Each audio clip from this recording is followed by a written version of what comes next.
Okay, we are going to convert any PDF file to Word. It's very easy. It's very easy and very simple. Just open the MS Word app on your computer, then go to open a blank document, go to File, then go to Open,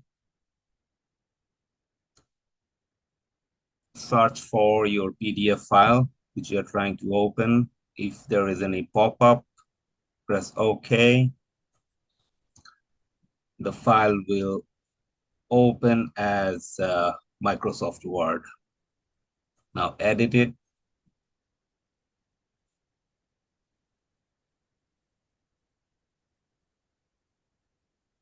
Now you can save it as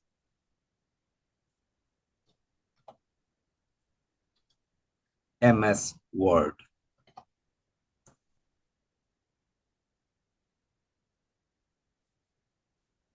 That's it.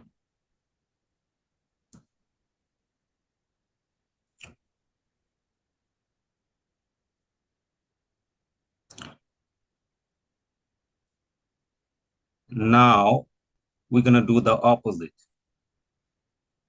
We are creating a MS Word file. We are writing on it. And now we are going to create it or convert it to a PDF file. Go to File, then Create PDF, and that's it. Thank you for watching.